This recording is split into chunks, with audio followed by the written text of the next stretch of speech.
hours of sleep for a preschool-aged child is between 10 and 13 hours. It may be appropriate if the child is only getting between 8 and 9 hours of sleep, but not less than 8 hours. That is not enough. For parents whose children like to sleep in more than 13 hours, the recommendation is no more than 14. Sleep for a preschool-aged child is important because it helps their bodies accommodate and support their rapid mental and physical development. For bedtime routines, research shows that an early bedtime and a consistent, soothing wind-down routine with no screen time such as TVs, tablets, and etc. will lead to a better sleeping pattern and quality. For example, let's say you have a mom come in with her 3-year-old little girl named Kate. She notices that Kate never wants to go to bed when it is bedtime because she wants to continue watching cartoons and playing jump rope in the living room.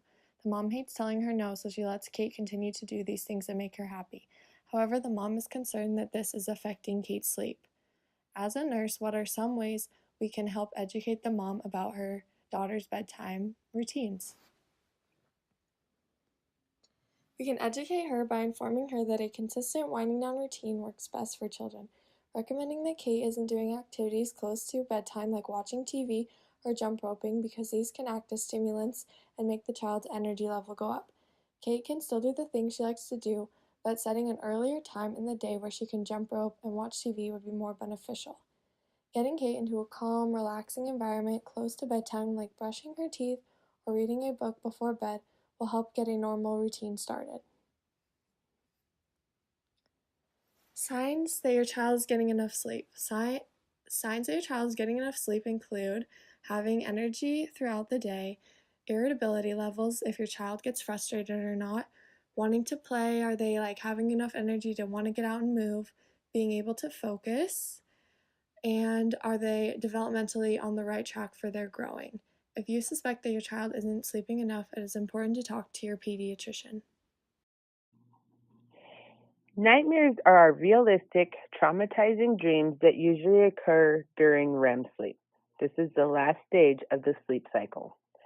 They can be so frightening that they can cause a person to wake. Once that person is woken up, they can vividly remember what happened in their dream, and this can make it so they are too scared to go back to sleep. According to the American Academy of Sleep Medicine, sleep deprivation can lead to more nightmares, and once these nightmares become frequent and interfere with your sleep, they become a sleep disorder. Night terrors differ from nightmares in that the person never fully awakes.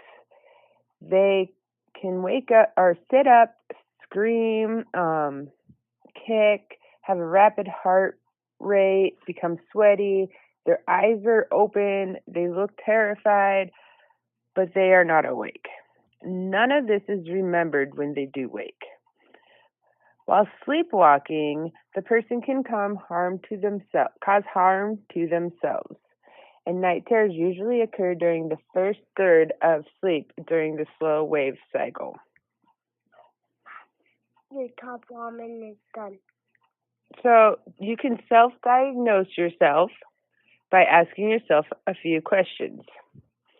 The American Academy of Sleep Medicine suggests these questions. 1. Do you often wake up from sleep due to a disturbing dream? 2. Do these dreams evoke emotions of fear, anger, sadness, or disgust? 3. Are you alert and able to think clearly as soon as you wake up? 4. Are you able to clearly recall details of these dreams? 5. Do these dreams often occur during the late portion of your sleep period, such as near morning? And 6. Do you have difficulty falling back asleep after these dreams? If you answer yes to any of these questions, you should call your doctor and schedule an appointment. Hey, Mom. So there is some treatment for nightmares. There's a couple of different kinds of therapy. One is counseling, and this is when you just talk to a therapist, and they can maybe figure out what is causing your nightmares. Then there is desensitization, Oh. and this makes you be gradually exposed to whatever your fear is in your dream. Say it's snakes, so you gradually expose yourself to snakes, and this can help desensitize somebody from a fear of snakes, and then it can help with their nightmares.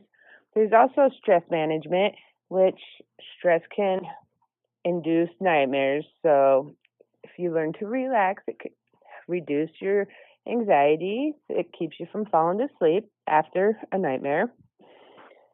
And other than that, for night terrors, they only say to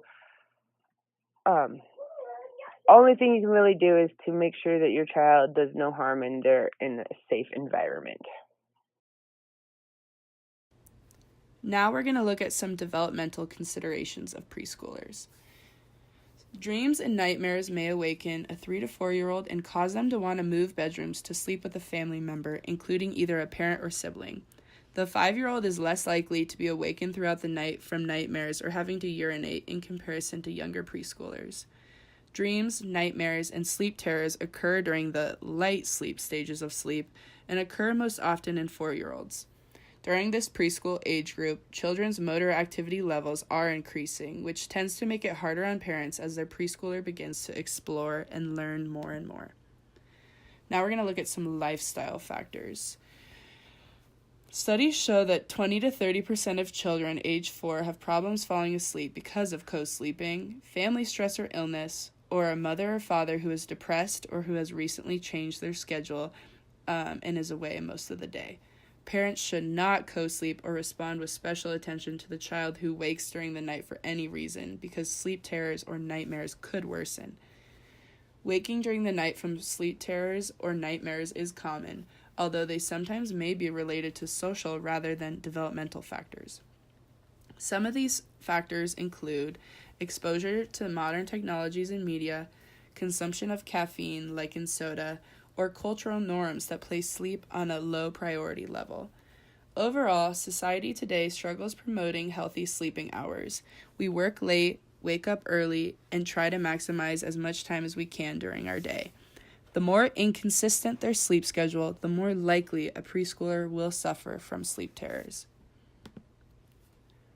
So, looking at media and technology, being a parent is hard, and sometimes all you want is for your child to slow down and be quiet. This makes quiet activities such as television and video games appealing from the parent's standpoint. And while a lot of families nowadays are giving their children electronics, studies are showing that there is a direct correlation between media use and the preschooler's inability to fall asleep at night. Nightmares occur more frequently when the child is overfatigued or overstimulated by frightening television, videos, or video game scenes. You never know what your child may find when you give them a screen. Children with increasingly more electronic media devices in their bedrooms have been reported to show shorter sleep durations, and preschoolers who use electronic devices most or all nights report sleeping less and having more sleep terrors or nightmares. Furthermore, access to and nighttime use of electronic media has also been associated with shortened sleep duration and excess body weight. Now we're going to look at nutrition. Nutrition, as well as sleep, is a vital part of our health, and nutrition has been known to affect how well we sleep. Late evening meals have been associated with sleep onset delays, shortened sleep durations, sleep deprivation, which then increases the likelihood of sleep disorders like nightmares or sleep terrors in preschoolers. Studies also show that children who consume caffeine throughout the day are less likely to sleep without a sleep disruption. One way to help with sleep terrors through a preschooler's nutrition would be to give them milk. Milk and other dairy products contain amino acids and melatonin, which combined help regulate the sleep cycle. So what can you do to help with night terrors? Unfortunately, there's not much you can do, and most normal things that you would do to calm your child down that usually won't work. So it's recommended you just wait it out without trying to comfort or arouse your child, because further stimulation can intensify their agitation. And it's important to remember that after about 15 minutes, give or take, because every child is different, they'll go back to sleep without remembering what happened. Some things that might work, no guarantees, is that if you see it happening at a certain time, you might be able to interrupt it by waking them up before it happens. So go in there before the time that it normally happens, maybe wake them up, take them to the bathroom, and then get them back to bed, and it might be able to interfere with the night terror from happening. Another thing is making sure your child is getting enough sleep. That might help. And it's recommended that children age 3 to 5 get 10 to 13 hours of sleep, including naps. It's important to intervene only if necessary to protect your child from injury. And you should be with the child in case they get up and start sleepwalking or they begin hitting themselves or others. And usually sleep problems subside spontaneously, but if it persists, therapy may be needed. And for nightmares, you should avoid forcing your child to go back to bed. Sit with your child, offer them comfort, assurance, a sense of protection so they feel safe. Nightmares can seem scary, but remind your child it was only a dream, it is not real, and you can help them think of a different ending to the dream that's happier so it seems less scary. And it's also recommended you can draw a picture or write about the dream, which also can help it seem less scary. And if your child has trouble falling asleep or getting a good night's sleep, some things you can try are having a set bedtime and bedtime routine and keeping that consistent. Keeping your child's bedtime and wake-up time about the same every day on school days and non-school days. Make the hour before bedtime quiet time.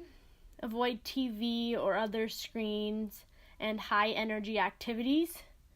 You could keep your child's room quiet and dark, and if they're scared of the dark, you can use a night light or something that's not too bright. It's recommended you don't have a TV in your child's bedroom. You can also provide a favorite toy or leave a drink of water by their bed, but it is not recommended that you co-sleep because this can just further the problem. For this project, we did 2 interviews. The first one is with Shannon Glenn with Sleep Well Children Consulting out of Boise, Idaho. She's a certified pediatric sleep specialist with her Bachelor of Arts in Psychology. These are the questions that we asked. For time-intensive purposes, her answers are here, so you can pause the video now and read them, but I'm going to go on. For our second interview, we talked to Brittany Coles, an RN at Portneuf Medical Center in Pocatello, Idaho. She said she worked with a particular child who had night terrors, where he described it as he would be stuck in fires and he would get extremely hot and sweat and would eventually wake up screaming. For question 2, she said yes, it absolutely can continue into adulthood. For question 3, she said the only effects she had noticed was the child being scared to go to sleep and the effects of lack of sleep on this child. For question 4, as for treatments or preventions, she said she's heard of many herbal remedies and essential oils to keep nightmares away and help patients. But as far as medications go, she said the only thing she's heard is giving them sleeping aids, which doesn't really prove to help get rid of the night terrors, but it can help the child get to sleep. She also said that seeing a therapist, as we previously mentioned in the video, and trying to figure out the reason for the fear or the underlying issue in the first place has proven to be very helpful.